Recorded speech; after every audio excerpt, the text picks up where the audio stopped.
إن الحمد لله نحمده ونستعينه ونستغفره ونعوذ بالله من شرور أنفسنا ومن سيئات أعمالنا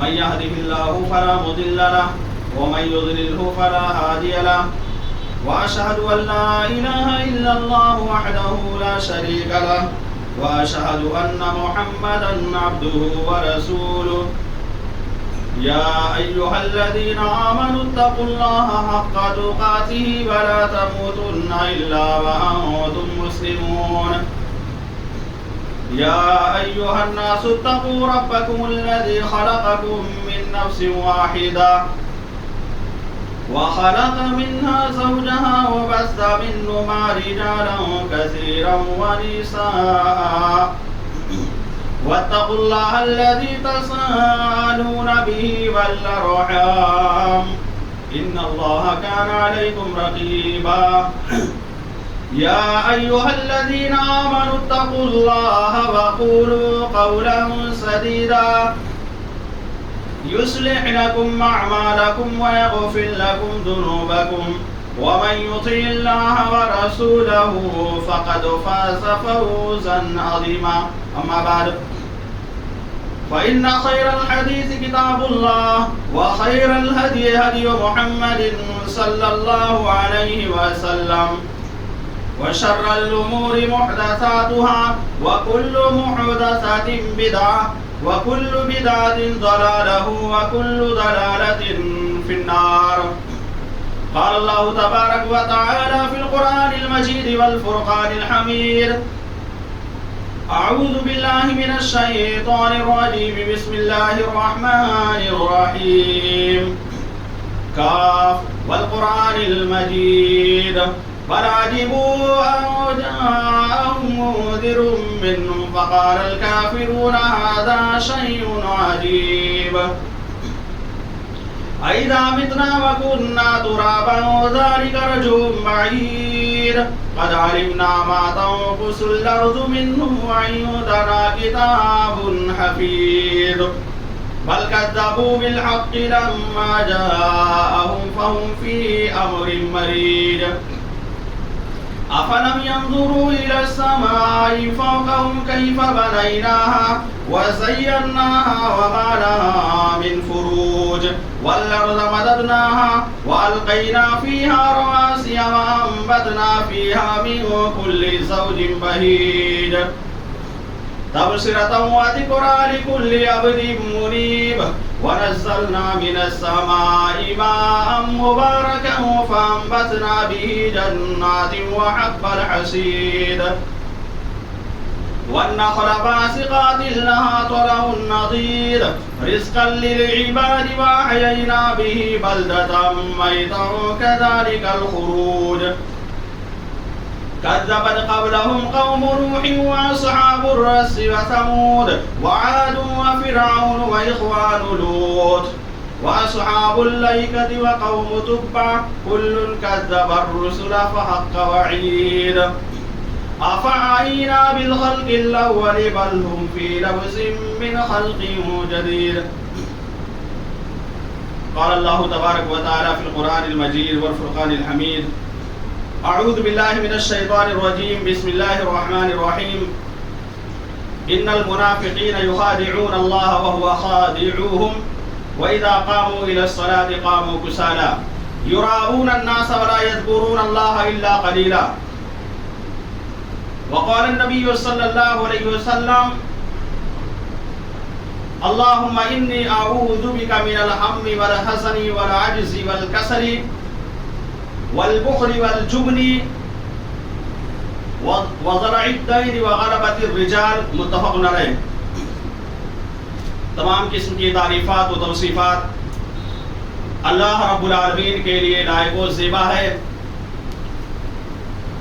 جس نے ساری کائنات کو پیدا کیا، ہم انسانوں کو پیدا کیا، جناتوں کو پیدا کیا، اور اسی طرح سے اللہ رب العالمین نے چرند و پرند ہر چیز کو پیدا کیا. اور اللہ رب العالمین نے بہت سارے نبیوں کو اس روئے زمین پر بھیجا، مبعوث کیا. ہر قوم میں اللہ رب العالمین ہر نبی کو بھیجا کرتے تھے. امت محمدیہ کے اندر اللہ رب العالمین نے نبی کریم صلی اللہ علیہ وسلم کو بھیجا اور پوری امت کے لیے آپ صلی اللہ علیہ وسلم کو نبی بنا دیا. نبی کریم صلی اللہ علیہ وسلم نے ہم تمام لوگوں کو اس روئے زمین پر زندگی گزارنے کا صحیح طریقہ اور پرفیکٹ طریقہ بتلا دیا،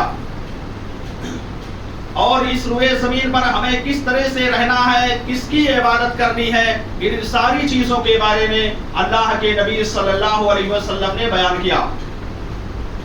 حضرات گرامی،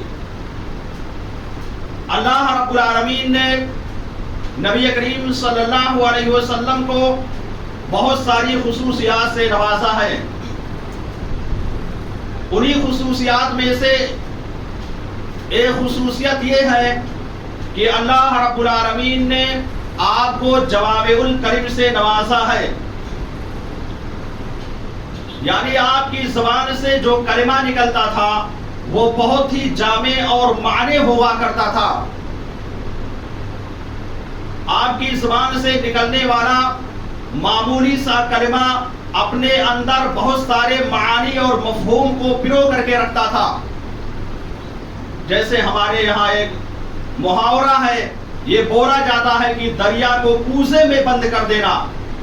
ٹھیک اسی طریقے سے نبی کریم صلی اللہ علیہ وسلم کی زبان سے جو باتیں نکلتی تھی وہ دریا کو کوزے میں بند کر دیا کرتی تھی. آپ صلی اللہ علیہ وسلم کی بہت ساری دعائیں ایسی موجود ہیں جن دعاؤں کے اندر بہت ساری چیزوں کی خیر و بھلائی بھی موجود ہے. نبی کریم صلی اللہ علیہ وسلم سے بہت ساری حدیثیں ایسی موجود ہیں جو بالکل مختصر ہیں لیکن بہت ہی جامع اور معنی حدیثیں موجود ہیں. آپ صلی اللہ علیہ وسلم نے جو احادیثیں بیان کی ہے یا جن کے ذریعے سے اللہ رب العالمین سے دعا کیا ہے، اگر ان احادیثوں کو حفظ کر لیا جائے اور ان حدیثوں کے ذریعے اللہ رب العالمین سے دعا کی جائے تو میں سمجھتا ہوں کسی اور چیز کے مانگنے کی ضرورت ہی نہیں پیش آئے گی. کیوں؟ اس لیے کہ نبی کریم صلی اللہ علیہ وسلم نے ان دعاؤں میں دنیا و آخرت کی ہر بھلائی کے بارے میں سوال کر لیا ہے، اور اسی طرح سے ہر شر سے اللہ کے نبی صلی اللہ علیہ وسلم نے پناہ بھی مانگ لیا ہے. تو نبی کریم صلی اللہ علیہ وسلم جس دعا کو پڑھا کرتے تھے، حضرت انس بن مالک رضی اللہ تعالیٰ عنہ بیان کرتے ہیں کہ نبی کریم صلی اللہ علیہ وسلم ایک دعا کے پڑھنے کا خصوصی طور پر اہتمام کیا کرتے تھے. وہ دعا جو میں نے آپ حضرات کے سامنے خطبہ مسنونہ کے بعد پیش کی ہے، اس میں اللہ کے نبی صلی اللہ علیہ وسلم نے 8 چیزوں سے اللہ رب العالمین کی پناہ طلب کی ہے. اللہ رب العالمین سے یہ دعا کی ہے کہ الہ العالمین، اے ہمارے پروردگار عالم، ان 8 چیزوں کو میرے اندر پیدا مت کرنا. یہ 8 چیزیں میرے اندر پیدا ہونے مت پائیں. اس کے بارے میں اللہ کے نبی صلی اللہ علیہ وسلم دعا کرتے تھے. میں چاہتا ہوں کہ آج کے خطبہ جمعہ میں اسی دعا کو آپ کے سامنے پیش کیا جائے جس دعا میں نبی کریم صلی اللہ علیہ وسلم 8 چیزوں سے اللہ رب العالمین کی پناہ مانگتے تھے، اللہ رب العالمین سے پناہ طلب کرتے تھے. آئیے سب سے پہلے وہ دعا میں آپ کے سامنے پیش کر دیتا ہوں. اللہم انی اعوذ بک من الہم والحزن والعجز والکسل والبخل والجبن وغلع الدین وغلبۃ الرجال. یہ حدیث احادیث کی مستند کتابوں کے اندر موجود ہے. ویسے میں نے آپ کے سامنے جو روایت پیش کی ہے وہ صحیح بخاری و مسلم کی روایت ہے. اس حدیث میں نبی کریم صلی اللہ علیہ وسلم نے اللہ رب العالمین سے دعا کرتے ہوئے کہا، اللہم انی اعوذ بک من الہم والحزن، کہ اللہ میں تجھ سے غم سے اور پریشانیوں سے پناہ چاہتا ہوں. اے اللہ میں چاہتا ہوں کہ میرے اندر غم اور پریشانی نہ آنے پائے. وَمِنَ الْعَجْزِ وَالْكَسَلِ اور اللہ کے نبی صلی اللہ علیہ وسلم عاجزی سے بھی پناہ مانگتے تھے. یہاں پر عاجزی سے مراد وہ نہیں ہے جو بندے مومن اللہ رب العالمین کے ساتھ عاجزی کے ساتھ دعا کرتا ہے، وہ عاجزی مراد نہیں ہے، بلکہ یہاں پر عاجزی سے مراد ناکارہ پن ہے. مثال کے طور پر آپ کسی کام کو کر رہے ہو یا کرنے کا ارادہ کر رہے ہو، اس کام کو آپ چھوڑ کر کے بیٹھ جائیں، اسی کو ناکارہ پن کہتے ہیں. وَمِنَ الْكَسْلِ اور اللہ رب العالمین سے اس بات کے بارے میں بھی دعا کرتے تھے کہ الہ العالمین میرے اندر کاہلی اور سستی نہ آنے پائے. وَالْبُخْلِ وَالْجُبْنِ اور اللہ رب العالمین سے اس بات کے بارے میں دعا کرتے تھے کہ اللہ میرے اندر بخیلی نہ آنے پائے. وَالْجُبْنِ اور میرے اندر بزدلی نہ آنے پائے. وَذَلَيْ الدَّيْنِ اور اسی طرح سے اللہ رب العالمین سے دعا کرتے ہوئے کہتے کہ اللہ میں مقروض نہ ہو جاؤں، میں قرض کے اندر لگ نہ جاؤں، اس سے میں تیری پناہ چاہتا ہوں. وَغَلَبَتِ الرِّجَالِ اور لوگ میرے اوپر غالب آ جائیں، لوگ میرے اوپر فائق ہو جائیں، میں اس سے بھی تیری پناہ چاہتا ہوں. میرے بھائی اور دوستو، یہ بہت ہی جامع اور معنی دعا ہے. اس دعا کو سبھی لوگوں کو یاد کر لینا چاہیے. مشکل سے 10-5 منٹ لگے گا، ہر آدمی اس کو آسانی کے ساتھ یاد کر سکتا ہے، حفظ کر سکتا ہے. آئیے میں آپ کے سامنے ایک ایک کی تفصیل پیش کرتا ہوں کہ نبی کریم صلی اللہ علیہ وسلم نے دعا کرتے ہوئے کہا اللہم انی اعوذ بک من الہم والحزن، اے اللہ میں تجھ سے غم سے اور پریشانی سے پناہ مانگتا ہوں. تو ہم اور غم دونوں کا معنی ایک ہوتا ہے.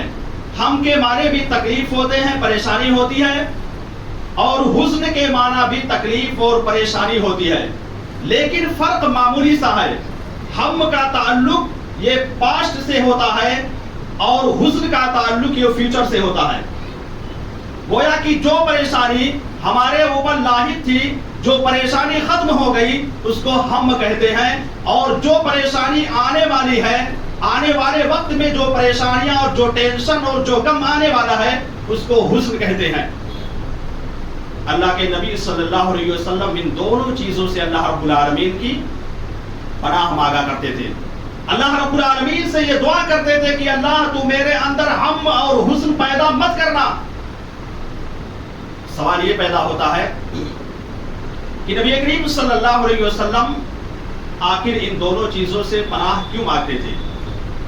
تو اس کی وجہ یہ ہے کہ یہ غم اور یہ غم انسان کو، اگر انسان کے اندر ہو جائے تو انسان بالکل کھوکھلا ہو جائے گا، انسان کی زندگی تباہ و برباد ہو جائے گی. وہ ٹینشن میں، وہ غم میں اپنی زندگی کو تباہ کر سکتا ہے، اپنی صحت و تندرستی کو برباد کر سکتا ہے. اسی لیے اللہ کے نبی صلی اللہ علیہ وسلم نے اس سے پناہ مانگی ہے. میں آپ کو ایک مثال کے ذریعے سمجھانا چاہتا ہوں. ایک آدمی ہے جس کو کینسر کا مرض ہو گیا ہے، جو کینسر کی بیماری میں مبتلا ہے. وہ عیش و آرام کی زندگی گزار رہا ہے، کھا رہا ہے، پی رہا ہے، کاروبار کر رہا ہے، سب کچھ کر رہا ہے. اس کو پتا نہیں ہے کہ میرے اندر کینسر ہو گیا ہے. لیکن جیسے ہی یہ انکشاف ہو جاتا ہے، اس کو یہ پتا چل جاتا ہے کہ مجھے کینسر ہو گیا ہے، میں کینسر کا مریض ہو گیا ہوں، میں زیادہ دن زندہ رہنے والا نہیں ہوں. وہ آدمی اسی وقت آدھا مر جاتا ہے. آخر کیوں مر جاتا ہے؟ اس کی وجہ یہ ہے کہ اس آدمی کو ٹینشن لاحق ہو گیا ہے، اس آدمی کو غم لاحق ہو گیا ہے. بھائی آدمی تو وہی ہے نا جو پہلے کھاتا تھا، پیتا تھا، چلتا تھا، پھرتا تھا، اور بیماری پہلے سے بھی تھی، لیکن اس طرح وہ پریشان نہیں ہوا، آدھا وہ نہیں مرا. اس کی وجہ یہ تھی کہ اس کو معلوم نہیں تھا، اسے ٹینشن نہیں تھا، اسے غم نہیں تھا، اس لیے وہ بالکل صحت و تندرست کی طرح نظر آ رہا تھا. لیکن جیسے ہی اس کو معلوم ہو گیا، جیسے ہی اس کو پتا چلا، وہ آدمی آدھا مر گیا، آدھا جسم اس کا اسی دن کھوکھلا ہو گیا. تو نبی کریم صلی اللہ علیہ وسلم ہم سے اور غم سے اللہ رب العالمین کی پناہ مانگا کرتے تھے۔ شریعت آپ سے یہ نہیں کہتی ہے کہ آپ کے اوپر کبھی غم نہیں لاحق ہوگا، آپ کے اوپر کوئی پریشانی نہیں آئے گی، آپ تکلیف میں مبتلا نہیں ہوں گے، آپ کا بھائی یا آپ کی بہن یا آپ کے والدین آپ سے جدا نہیں ہوں گے، ان کا انتقال نہیں ہوگا، یا اسی طرح سے آپ کے کاروبار میں گھاٹا نہیں ہوگا، یا اسی طرح سے آپ کا ایکسیڈنٹ نہیں ہوگا۔ شریعت یہ نہیں کہتی ہے، یہ ساری چیزیں آپ کے ساتھ ہوں گی، لیکن شریعت یہ ضرور کہتی ہے کہ غم مت کرو۔ غم کرنے سے انسان کی آدھی زندگی تباہ و برباد ہو جاتی ہے۔ آج سب سے بڑا المیہ یہ ہے، سب سے بڑی پریشانی کی بات یہ ہے کہ آج ہم دوسروں کی سکھ کو دیکھ کر کے پریشان ہیں، دوسروں کے آرام کو دیکھ کر کے ہم پریشان رہتے ہیں۔ اسی کو اللہ رب العالمین نے مالدار بنا دیا ہے، بہترین محل میں بہترین گھر میں رہتا ہے، خوبصورت گاڑی کے ساتھ چلتا ہے۔ اب اسی ٹینشن میں اکثر و بیشتر لوگ پڑے رہتے ہیں کہ آخر یہ اتنے بہترین گھر میں کیوں رہتا ہے، اتنی بہترین گاڑی کے ساتھ کیوں چلتا ہے، اتنا اچھا لباس کیوں استعمال کرتا ہے۔ تو یہی چیز انسان کو آدھا جو ہے مردہ کر دیتی ہے، جبکہ ہونا یہ چاہیے کہ اگر کسی آدمی کے اوپر کوئی پریشانی لاحق ہوئی ہے، کوئی آدمی پریشان ہے اور ہم بھی پریشانی میں مبتلا ہیں، تو اس کی پریشانی کو دیکھیں۔ جب ہم اس آدمی کی پریشانی کو دیکھیں گے تو ہماری پریشانی کم ہو جائے گی، اور یہ علاج کرنے کا بہت ہی بہترین طریقہ ہے۔ دوسرے آدمی کو ہم دیکھیں، اگر وہ آدمی بیماری میں ہے اور ہم بھی بیماری میں ہیں، تو اس کو دیکھ کر کے ہم کو سکون مل جائے گا، چین مل جائے گا، اور ہماری بیماری میں کمی ہو جائے گی۔ اس طرح کا ہمارے اندر ہونا چاہیے۔ آپ ذرا دیکھیے غزوہ احد کے موقع پر مسلمانوں کو مارا گیا، بہت سارے مسلمان، بہت سارے صحابہ اس وقت شہید ہوئے، نبی کریم صلی اللہ علیہ وسلم کے دانت کو اس وقت شہید کیا گیا۔ غزوہ احد کے موقع پر آپ کے جسم کو لہو لہان بھی کیا گیا، آپ کو بھی تکلیف پہنچی تھی۔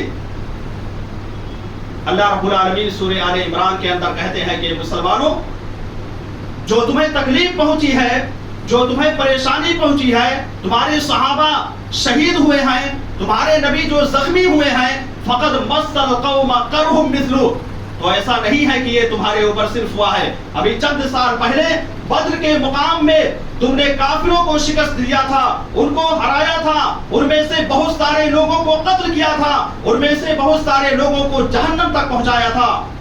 وَتِلْكَ الْأَيَّامُ نُدَاوِلُهَا بَيْنَ النَّاسِ، یہ زمانے کی گردش ہے، یہ زمانے کا بدلنا ہے۔ کبھی تم ہارو گے، کبھی وہ جیتیں گے، کبھی تم جیتو گے اور کبھی وہ ہاریں گے۔ ایسا کبھی نہیں ہو سکتا ہے کہ آپ جہاد کے لیے جا رہے ہیں، میدان میں نکل رہے ہیں تو ہمیشہ آپ کو کامیابی مل جائے گی۔ اس طرح سے نہیں ہو سکتا ہے۔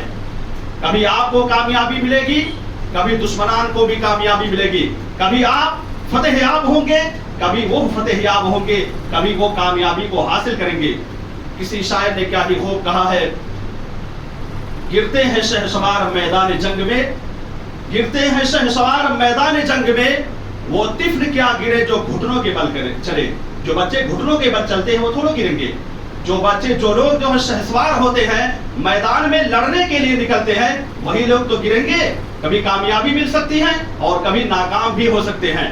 تو اسلام یہ بڑا ہی پوزیٹو دین ہے۔ اسلام نے ہمیں یہ تعلیم دی ہے اور ہمیں یہ تربیت دیا ہے کہ ہر حال میں ہمیں آرزو اور تمنا، امید کے دامن کو تھام کر کے رکھنا ہے۔ ہر حال میں ہمارا یہ عقیدہ ہونا چاہیے کہ اللہ رب العالمین ہمیں کامیابیوں سے نوازے گا، اللہ رب العالمین ہمیں کامیابیوں سے کامیابیاں دے گا۔ ایسا نہیں ہو سکتا ہے کہ اللہ رب العالمین ہم کو ناکام کرے گا، اور وہاں پر ٹینشن اور غم لینے کی ضرورت نہیں ہے۔ میں آپ کے سامنے نبی کریم صلی اللہ علیہ وسلم کا ایک بہت ہی معروف و مشہور واقعہ پیش کرنا چاہتا ہوں۔ نبی کریم صلی اللہ علیہ وسلم جب ہجرت کر کے مکے سے مدینہ جا رہے تھے، آپ کے ساتھ آپ کے رفیق خاص حضرت ابو بکر صدیق رضی اللہ تعالی عنہ بھی تھے، وہ بھی ساتھ جا رہے تھے۔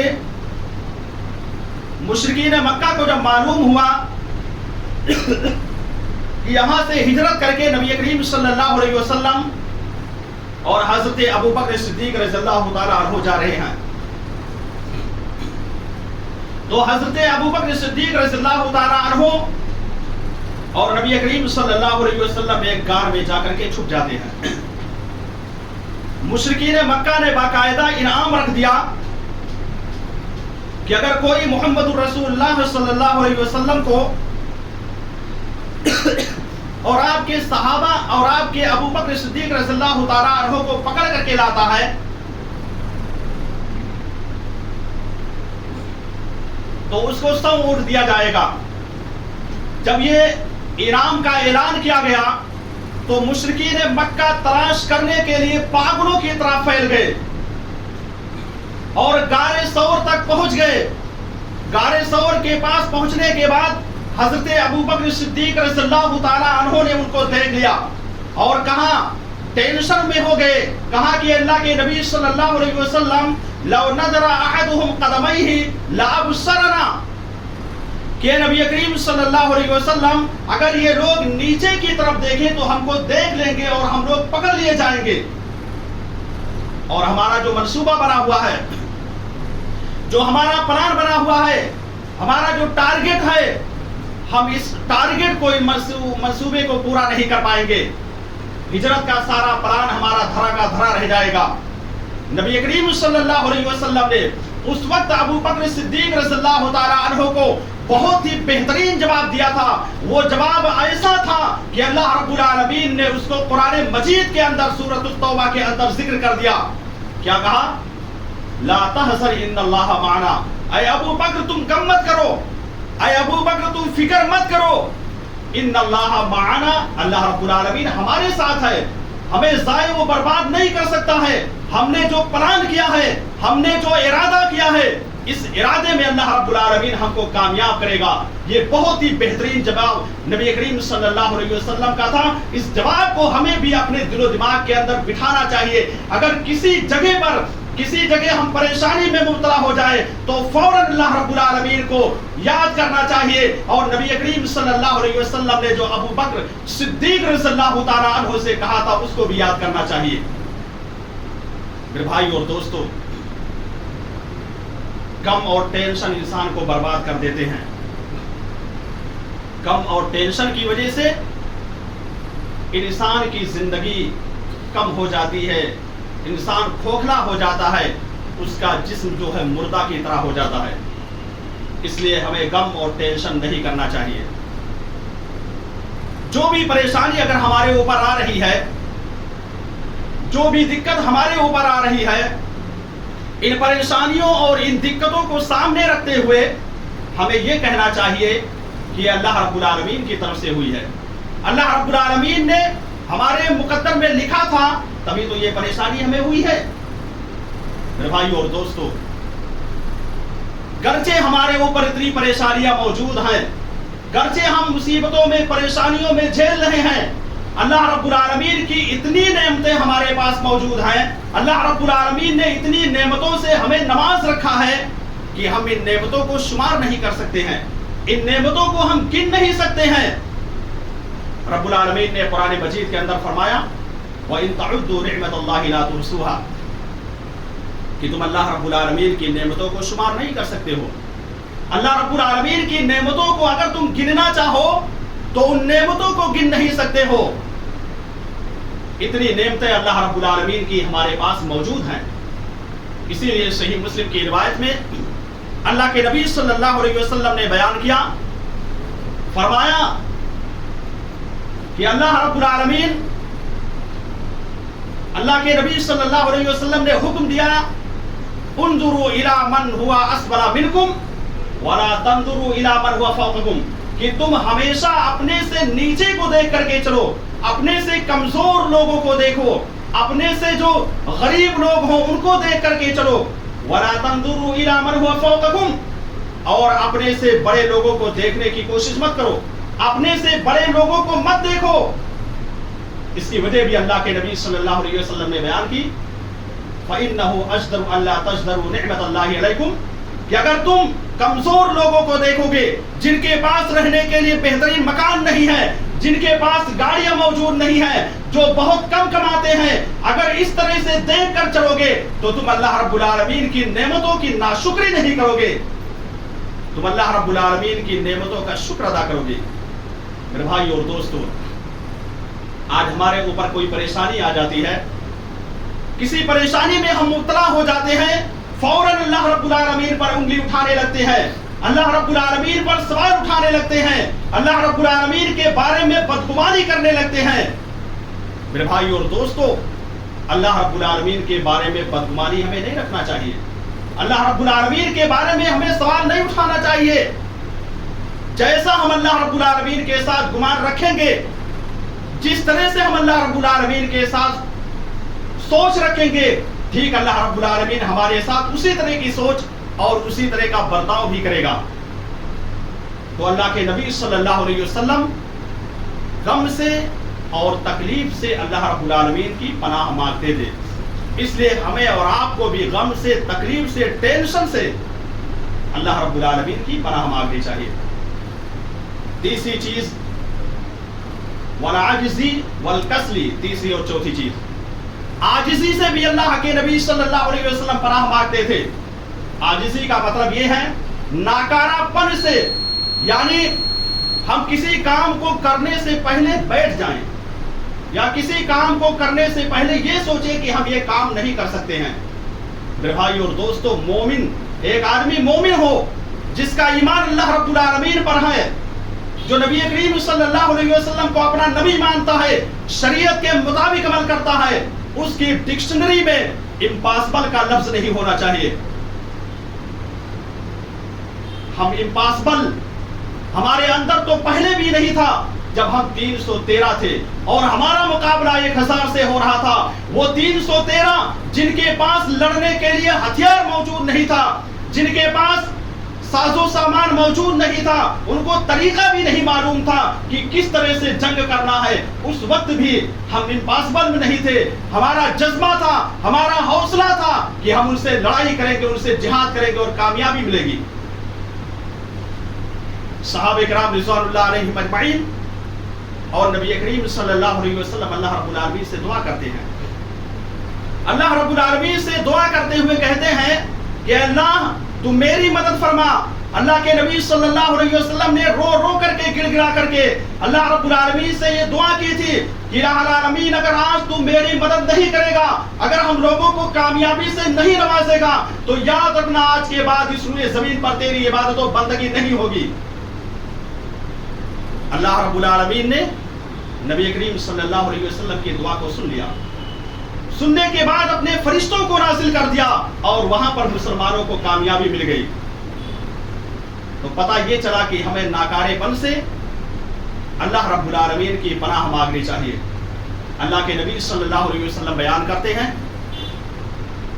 کہ اللہ رب العالمین کو طاقتور مومن بندہ زیادہ محبوب اور پسند ہے.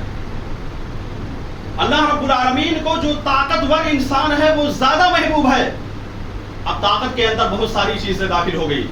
ایک تو جسمانی اعتبار سے جو طاقت پائی جاتی ہے وہ بھی داخل ہے, ایک تو تعلیم کی طاقت داخل ہے, ایک تو ٹیکنالوجی کی طاقت داخل ہے, یا اسی طرح سے مال کی بھی طاقت داخل ہے, تقویٰ کی طاقت داخل ہے, عمل کی بھی طاقت داخل ہے, یعنی ساری طاقت اس کے اندر داخل ہو جاتی ہے.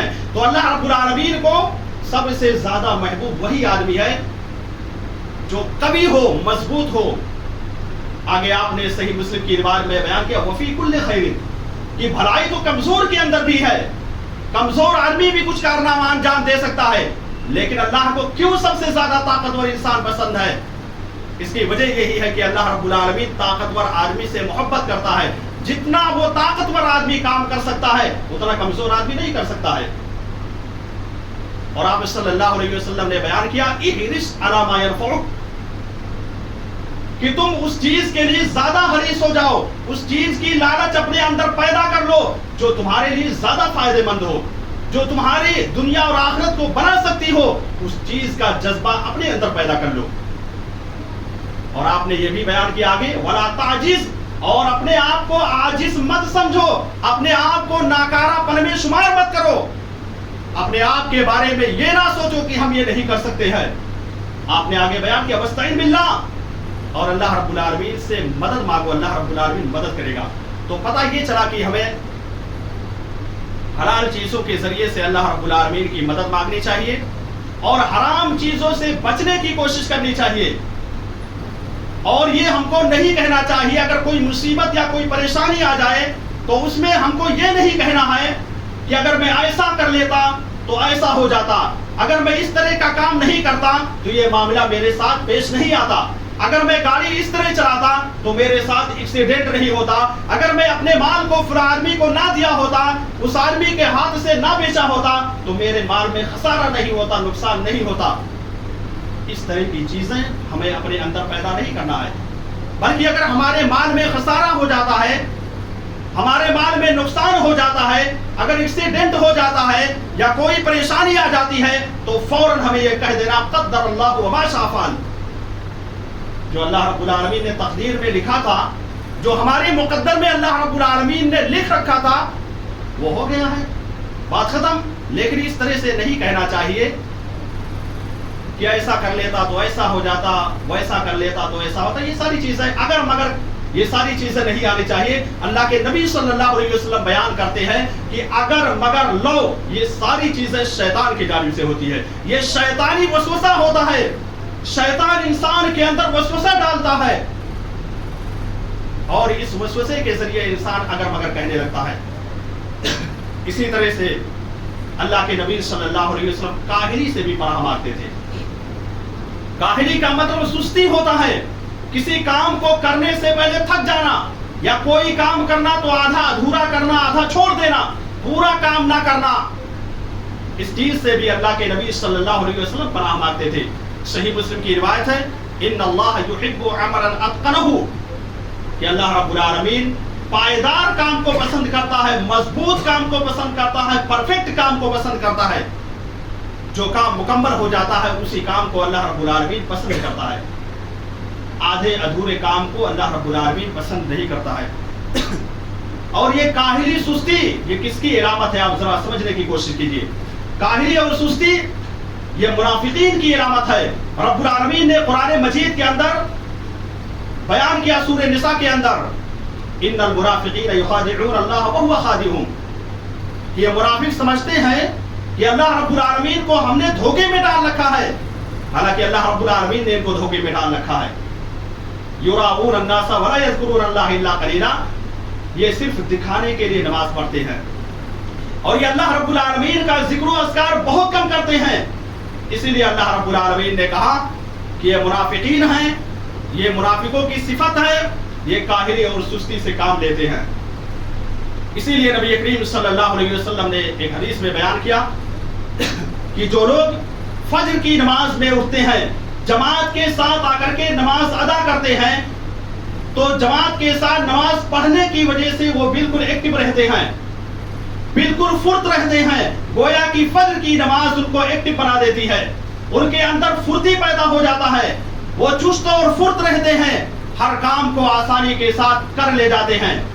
اسی لیے صحیح مسلم اور صحیح بخاری کی روایت میں اللہ کے نبی صلی اللہ علیہ وسلم بیان کرتے ہیں کہ جب آدمی سوتا ہے، سونے کے لیے بستر پر جاتا ہے تو شیطان اس کے پاس آتا ہے اور اس کے گدی کے پاس 3 گرہ لگا دیتا ہے، اس کے گدی کے پیچھے 3 گرہ لگا دیتا ہے اور ہر گرہ لگانے کے وقت کہتا ہے علیک لیل طویل فرقد، کہ رات لمبی ہے تو سو جا آرام سے۔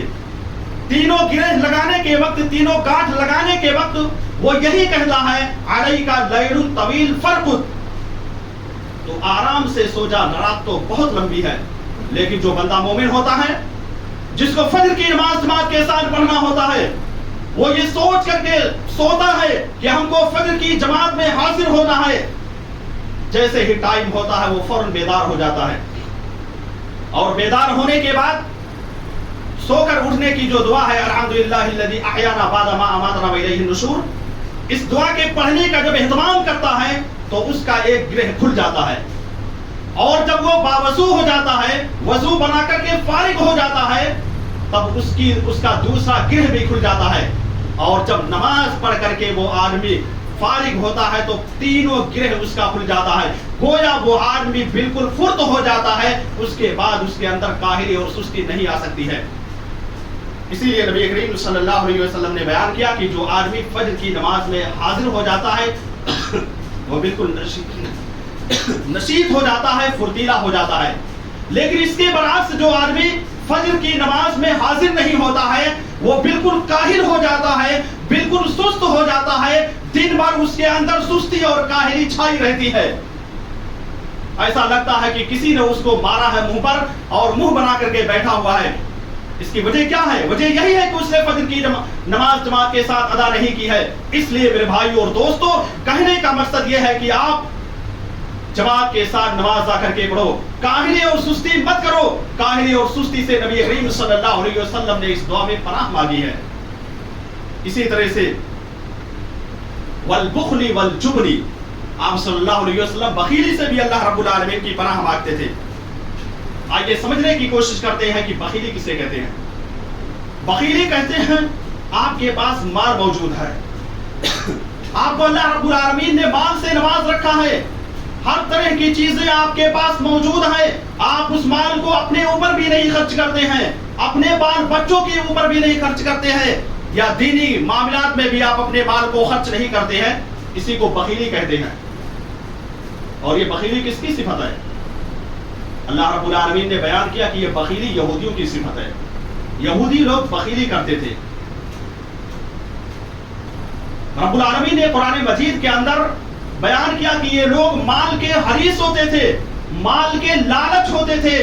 یہ جب رشتہ کرتے تھے تو مال دیکھ کر کے کرتے تھے, جس کے پاس زیادہ مال ہوتا تھا اسی سے رشتہ کرتے تھے.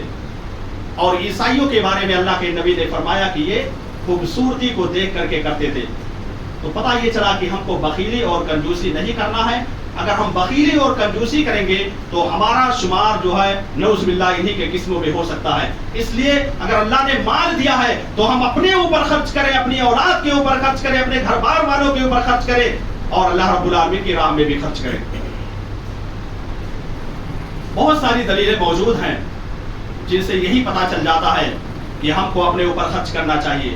ایسا نہیں کہ ہمارے پاس مال موجود ہے اور ہم پھٹا پرانا کپڑا پہن رہے ہیں, ہمارے پاس مال موجود ہے اور ہم اچھا کھانا نہیں کھا رہے ہیں.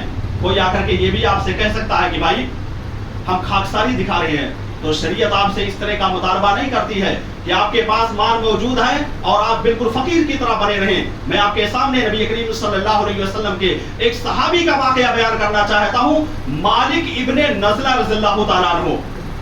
یہ نبی کریم صلی اللہ علیہ وسلم کے صحابی ہیں. آپ کے پاس آتے ہیں, ان کا کپڑا بالکل بوسیدہ تھا, پرانا تھا, پھٹا تھا, پیبند وغیرہ لگا ہوا تھا. آپ صلی اللہ علیہ وسلم نے فرمایا کہ کیا تمہارے پاس مال نہیں ہے؟ تو انہوں نے کہا کہ اللہ کے نبی صلی اللہ علیہ وسلم, میرے پاس تو مال بہت ہی زیادہ موجود ہے, میرے پاس اتنے اونٹ موجود ہیں اور اتنے گھوڑے موجود ہیں اور اتنے زر و جواہرات موجود ہیں, اتنی پراپرٹیاں میرے پاس موجود ہیں. تو اللہ کے نبی صلی اللہ علیہ وسلم نے کیا کہا, اس کو سننے کی ضرورت ہے. نبی کریم صلی اللہ علیہ وسلم نے کہا فضل یرا اثر نعمت اللہ, اگر تمہارے پاس مال موجود ہے تو اللہ کی نعمت کا اثر دکھنا چاہیے. ایسا نہیں کہ بالکل فقیر کی طرح اور بڑا پرانا لباس پہن کر کے چلے آؤ. اللہ نے دیا ہے تو آپ استعمال کیجئے. تو پتہ یہ چلا کہ اسلام آپ سے یہ مطالبہ نہیں کر رہا ہے, شریعت آپ سے یہ نہیں کہہ رہی ہے کہ آپ پھٹا پرانا کپڑا پہنیں. آپ کے پاس جو کچھ موجود ہے آپ وہی لباس پہن کر کے آئیے. آپ لوگ تھوڑا آگے آ جائیے تاکہ دقت نہ ہو. آپ آئیے مسجد میں پہن کر کے جو کچھ آپ کے پاس موجود ہے. تو ہم کو بخیلی سے اور کنجوسی سے اللہ رب العالمین کی پناہ مانگتے رہنا چاہیے. بخیلی اور کنجوسی اللہ رب العالمین کو پسند نہیں ہے. آج ہمارا معاملہ کیا ہے؟ آج ہمارا معاملہ یہ ہے کہ ہماری مسجدوں کا میٹر آتا ہے, مدرسوں کا میٹر آتا ہے, لوگ چندے کرنے کے لیے آتے ہیں یا اپنے ہی مسجد میں ضرورت پڑ جاتی ہے, لیکن ہم اپنے مال کو اللہ رب العالمین کی راہ میں خرچ نہیں کرنا چاہتے ہیں. ہم کیا سوچتے ہیں کہ یہ مال ہم نے بچا کر کے رکھ لیا تو یہ ہمارے فائدے کے لیے ہو جائے گا. اللہ کے نبی فرماتے ہیں قیامت کے روز ابن آدم کہے گا کہ میرا مال اللہ کے نبی صلی اللہ علیہ وسلم بیان کرتے ہیں الا ما اکلتا فافنیتا، تیرا مال وہ ہے جو تم نے دنیا کے اندر کھایا، جو دنیا کے اندر تم نے فنا کر دیا، کھا کر کے ختم کر دیا، وہ تیرا مال ہے، تیرا مال وہ ہے۔ اور لبستا فابلیتا، تو نے جو لباس پہنا اور اس کو پوسیدہ کر دیا، پرانا کر دیا، وہ تیرا مال ہے۔ اور تصدقتا فامزیتا، یا تو نے جو صدقات و خیرات کیا اللہ رب العالمین کی راہ میں اور آگے کے لیے بھیج دیا، وہ تیرا مال ہے۔ پتہ یہ چلا کہ اگر ہم سید کر کے روک کر کے اپنے مال کو رکھتے ہیں تو یہ میرا مال نہیں ہوگا، مال حقیقی معنوں میں وہ ہوگا جو ہم نے اپنے اوپر خرچ کیا، جو ہم نے پہنا، جو اللہ رب العالمین کی راہ میں خرچ کیا، وہی مال جو ہے حقیقی معنوں میں ہمیں فائدہ دے سکتا ہے۔ میرے بھائی اور دوستو، جب ہم اسلاف کے بارے میں مطالعہ کرتے ہیں، صحابہ کرام کی زندگی کا مطالعہ کرتے ہیں، تو ہمیں پتہ چلتا ہے کہ صحابہ کرام یا ہمارے اسلام میں سے بہت سارے لوگ ایسے ہوتے تھے جو اپنی زمینوں کو مسجدوں کے لیے وقف کر دیا کرتے تھے، اپنی زمینوں کو، اپنی پراپرٹیوں کو مدرسوں کے لیے دے دیا کرتے تھے۔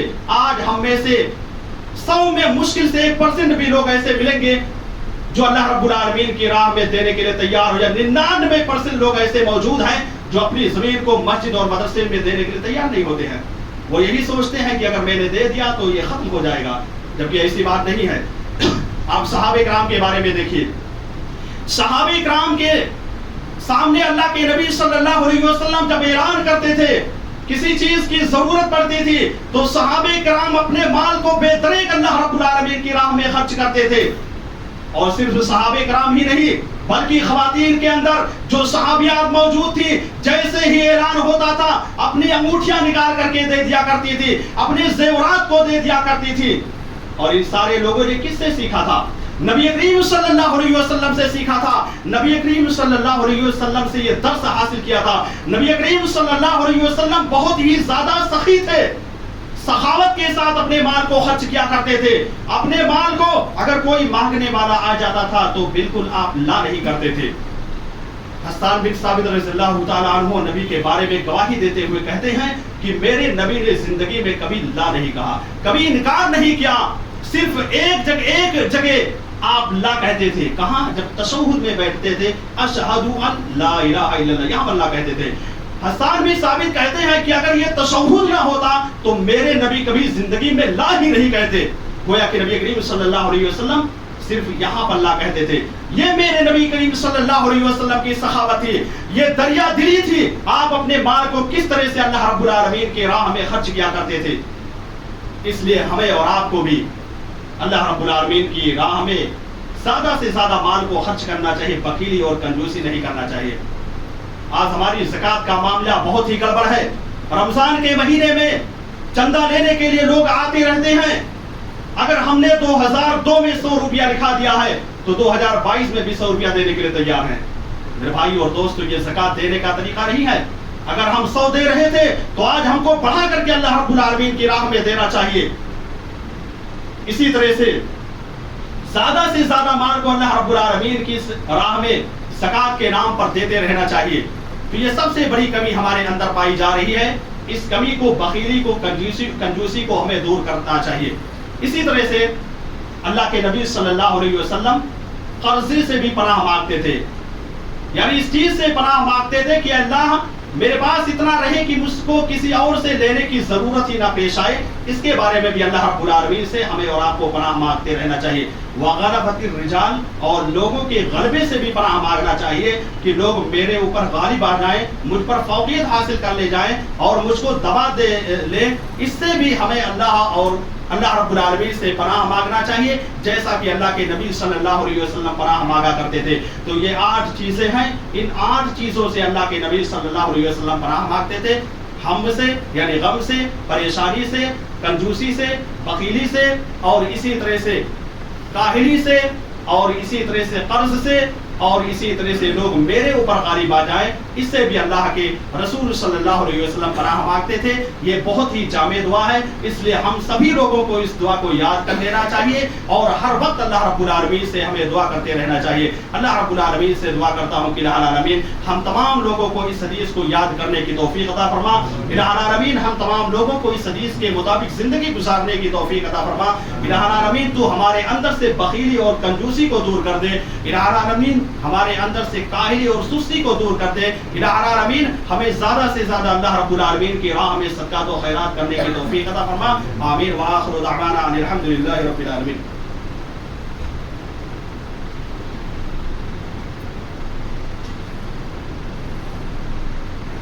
ان الحمد لله نحمده ونستعينه ونستغفره ونعوذ بالله من شرور انفسنا ومن سيئات اعمالنا من يهده الله فلا مضل له ومن يضلل فلا هادي له واشهد ان لا اله الا الله وحده لا شريك له واشهد ان محمدا عبده ورسوله اما بعد ان الله وملائكته يصلون على النبي يا ايها الذين امنوا صلوا عليه وسلموا تسليما اللهم صل على محمد وعلى ال محمد كما صليت على ابراهيم وعلى ال ابراهيم انك حميد مجيد اللهم بارك على محمد وعلى ال محمد كما باركت على ابراهيم وعلى ال ابراهيم انك حميد مجيد عباد الله رحمكم الله ان الله يأمر بالعدل والاحسان وايتاء ذي القربى وينهى عن الفحشاء والمنكر والبغي يعظكم لعلكم تذكرون اذكروا الله يذكركم وادعوه يستجب لكم ولذكر الله تعالى وعلى واجل وأتم وأكبر